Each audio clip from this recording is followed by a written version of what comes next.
Toda tu vida te enseñaron que pecar significa hacer algo malo, romper una regla, desobedecer un mandamiento. Pero hay un problema. Esa no es la palabra que usó Jesús. La palabra original en griego, la que aparece más de 200 veces en el Nuevo Testamento, no significa romper una regla. Significa algo completamente diferente. Y cuando lo entiendas, todo lo que creías saber sobre la culpa, el perdón y la gracia va a necesitar ser replanteado. Quiero presentarte a alguien que conoces bien. Pablo de Tarso, fariseo de fariseos, estudiante de Gamaliel, el hombre que perseguía a los seguidores de Jesús antes de encontrarlo en el camino a Damasco. Nadie en el primer siglo entendía la Torá más profundamente que él. Y sin embargo, escucha esto. En Romanos 7, versículo 15, Pablo escribe algo que suena casi desesperado. Lo que quiero hacer, no lo hago. Y lo que no quiero hacer, eso hago. ¿Cómo puede el hombre más formado teológicamente del primer siglo decir eso? La respuesta está en una sola palabra griega: amartía. Amartía. Y lo que esa palabra significa cambiará completamente cómo lees esa confesión de Pablo. Amartía no viene del mundo religioso, viene del mundo del arquero. En el griego antiguo, antes de que nadie lo usara en un contexto espiritual, amartía significaba fallar el blanco. No hacer el mal a propósito, no rebelarse contra Dios conscientemente, fallar el blanco. Imagina a un arquero en competencia. Tiene el arco tensado, el objetivo está claro, su intención es perfecta, y aún así, la flecha pasa a 2 centímetros del centro. Amartía. No hubo intención de fallar, no hubo rebelión, hubo desviación. Esa es la imagen que el Nuevo Testamento usa cada vez que aparece la palabra pecado. No un criminal delante de un juez, un arquero que falló el blanco hacia el que apuntaba. Ahora regresa a Pablo. Lo que quiero hacer, no lo hago. ¿Lo ves diferente ahora? Pablo no está describiendo a un rebelde, está describiendo a un arquero que apunta correctamente, que tiene el deseo correcto y que aún así falla el centro una y otra vez. Eso no es lo mismo que lo que la mayoría piensa sobre el pecado. Detente un segundo y piensa en esto. ¿Cuántas veces en tu vida te has sentido culpable no porque querías hacer el mal, sino porque fallaste en hacer el bien que querías hacer? Fallaste como padre, como esposa, como amigo. No por rebelión, por debilidad, por desvío. ¿Eso es lo mismo que la imagen que pensabas de un pecador? Porque si amartía es fallar el blanco, entonces el problema que resuelve el Evangelio no es solo la culpa del rebelde, es la condición del arquero que falla una y otra vez sin importar cuánto lo intente. Ahora escucha esto.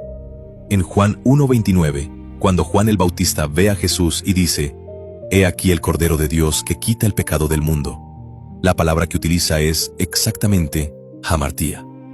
No dice quita los actos malos del mundo, dice quita la condición de desviación del mundo, la incapacidad estructural del ser humano de dar en el blanco. Jesús no vino solo a perdonar los errores pasados, vino a resolver la condición que se encontraba el ser humano. Eso es completamente diferente. Una iglesia que solo entiende amartía como actos malos produce creyentes que viven en ciclos de confesión y culpa. Confieso, fallo, me siento culpable, confieso de nuevo. Pero una iglesia que entiende amartía como Pablo la entendía, como una condición de desvío que el Espíritu viene a corregir, produce creyentes que viven orientados hacia el blanco.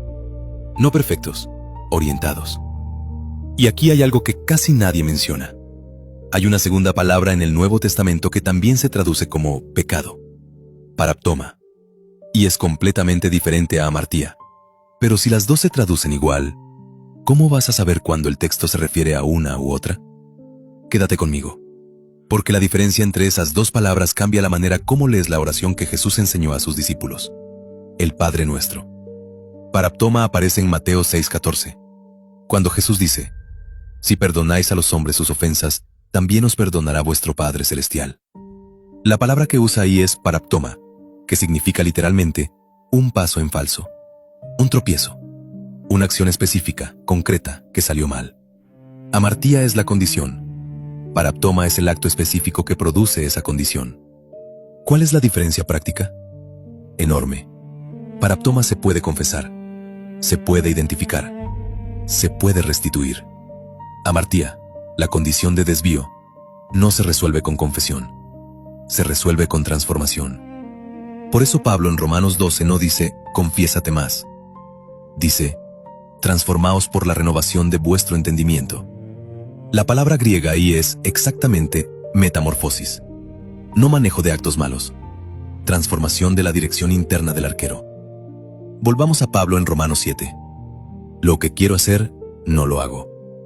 Ahora eso ya no suena como la confusión de un hipócrita. Suena como el testimonio honesto de alguien que entendió que, amartía, la condición de desvío, no se vence con más fuerza de voluntad.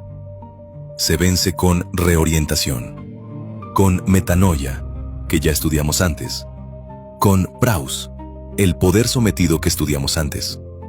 Todo conecta. El Evangelio no es un sistema de gestión de culpa. Es un proceso de reorientación completa del arquero hacia el blanco original para el que fue creado. Y la pregunta que el texto te hace hoy es esta. ¿Estás viviendo en el ciclo de amartía? Confesar, fallar, confesar. ¿O estás en el proceso de transformación que Jesús vino a producir? Porque hay una diferencia enorme entre las dos cosas. Y el texto original lleva 2000 años diciéndolo.